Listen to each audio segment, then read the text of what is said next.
안녕하세요. 그린빌 가족 여러분. 오늘 금요일 아침. 네, 오늘도 이렇게 매일 한 말씀으로 또 오늘 하루를 시작하는 모든 분들에게 하나님께서 나에게 맡기신 사명이 무엇인지를 이렇게 밝히 알 수 있는 그런 영적인 깨달음이 있는 오늘 하루가 되시기를 간절히 기원합니다. 자, 오늘 저희는 누가복음 13장 우리 31절에서 35절의 말씀으로 함께 오늘 이 아침 시작하도록 하겠습니다. 누가복음 13장 31절에서 35절의 말씀.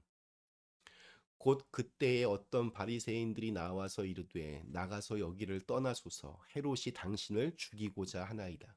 이르시되 너희는 가서 저 여우에게 이르되 오늘과 내일은 내가 귀신을 쫓아내며 병을 고치다가 제3일에는 완전하여 지리라 하라. 그러나 오늘과 내일과 모레는 내가 갈 길을 가야 하리니 선지자가 예루살렘 밖에서는 죽는 법이 없느니라. 예루살렘아 예루살렘아 선지자들을 죽이고 내가 파송된 자들을 돌로 치는 자여 암탉이 제 새끼를 날개 아래 모음같이 내가 너희의 자녀를 모으려 한 일이 몇 번이냐 그러나 너희가 원하지 아니하였도다. 보라 너희 집이 황폐하여 버림바 되리라. 내가 너희에게 이르노니 너희가 주의 이름으로 오시는 이를 찬송하리로다 할 때까지는 나를 보지 못하리라 하시니라. 아멘. 네, 우리 사람이 살아가다 보면 이렇게 뜻하지 않은 순간에 멈춰 서고 싶은 마음이 들 때가 있습니다.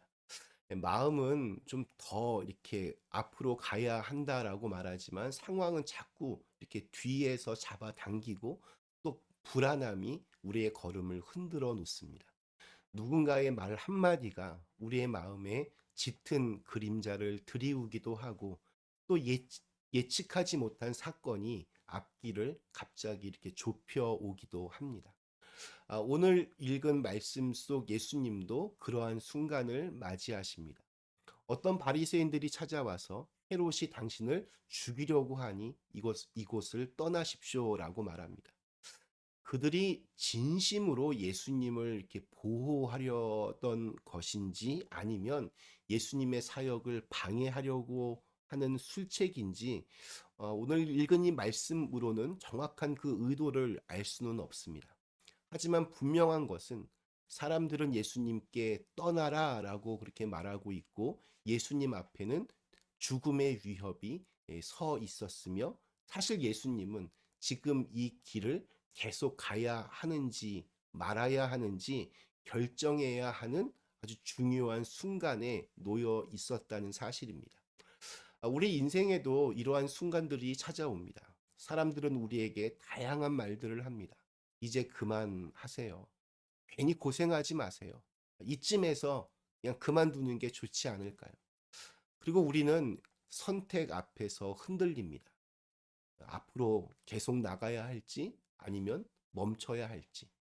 자, 예수님은 이런 비슷한 상황에서 어떻게 하셨는가? 단호하게 말씀하십니다. 너희는 가서 저 여우에게 이르라. 오늘과 내일은 내가 귀신을 쫓아내고 병을 고치다가 제 3일에는 완전하게 될 것이다. 예수님은 헤롯의 위협 앞에서도 자신의 길을 멈추지 않았습니다.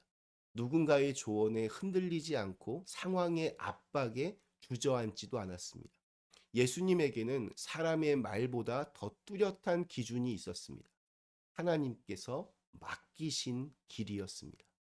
그는 그 길을 오늘과 내일과 모레까지 묵묵히 걸어가야 한다라고 말씀하십니다. 오늘은 지금 해야 할 사명이고, 내일은 그 사명의 연장선이며, 모레는 결국 그 길의 완성입니다. 그러니까 고난과 죽음, 그리고 부활로 이어지는 자신의 사명이 사람들의 말이나 위협으로 흔들릴 수 없음을 분명하게 보여주십니다.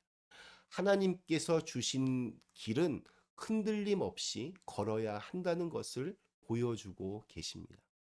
인생은 때때로 우리를 멈추게 하려는 힘에 둘러싸입니다. 불안함, 사람들의 말, 실패의 그림자, 혹은 예상치 못한 위협. 그러나 예수님은 오늘 우리에게 말씀하십니다. 오늘, 내일, 그리고 모레도 나는 갈 길을 간다. 예수님이 걸으시는 길은 뭐 완고함, 어떤 고집불통의 길이 아니라 사랑의 순종으로 묵묵히 이어지는 길입니다. 그리고 그 길의 끝은 하나님 나라를 향해 있습니다. 예수님은 결코 도망자의 길을 선택하지 않으셨습니다. 십자가, 죽음, 예수님도 물론 두려우셨겠지만 그것 때문에 그 길을 포기하지 않으셨습니다. 언제든 후회할 수도 있었고 얼마든지 회피할 수도 있었지만 그분은 사명의 자리를 끝까지 지키셨습니다. 이것이 바로 예수님이 보여주신 우리 믿음의 길입니다. 이제 예수님의 시선은 예루살렘으로 향합니다. 예루살렘아, 예루살렘아. 예수님의 이 목소리에는 깊은 탄식이 섞여 있습니다. 마치 사랑하는 자녀를 부르듯 자신이 끝까지 품으려 했지만 거부하는 이들을 바라보는 그 애틋한 마음이 담겨 있습니다. 예수님의 마음은 여전히 그들을 향해 있습니다. 암탉이 제 새끼를 날개 아래에 모으듯 내가 너희를 모으려 한 일이 몇 번이냐. 이 말씀은 참 감동적입니다. 예수님은 자신을 어미 닭에 비유하십니다. 날개로 품고 지키고 보호하는 존재. 묵묵하고 또 조용하지만 가장 강력한 사랑의 이미지입니다. 새끼들이 위협에 빠지면 어미닭은 자신의 생명을 내어 주어서라도 그들을 지켜냅니다. 예수님은 바로 그러한 사랑으로 우리를 품고 싶으셨습니다. 그러나 이어지는 문장이 참 충격적입니다. 너희가 원하지 아니하였다. 예수님의 사랑이 그들에게 닿지 못한 이유는 사랑이 부족해서가 아니라 사람들이 그 사랑을 막아섰기 때문입니다. 우리도 때때로 예루살렘과 같습니다.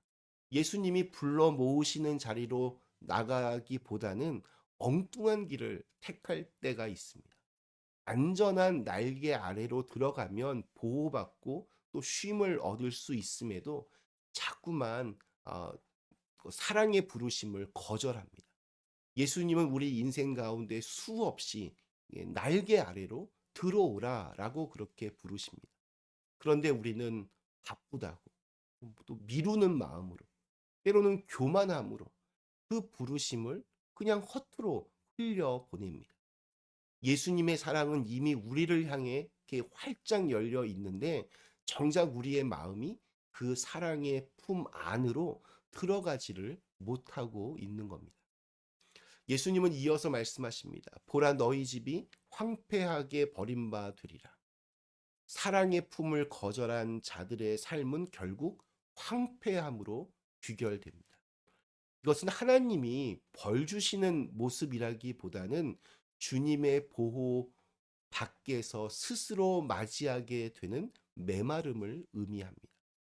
사랑의 자리 밖에서 살아가는 삶은 황폐해질 수밖에 없습니다. 불안이 사라지고 관계가 흔들리고 마음이 메말라가는 이유는 주님의 품을 떠났기 때문입니다. 하지만 예수님의 말씀은 절망으로 끝나지 않습니다.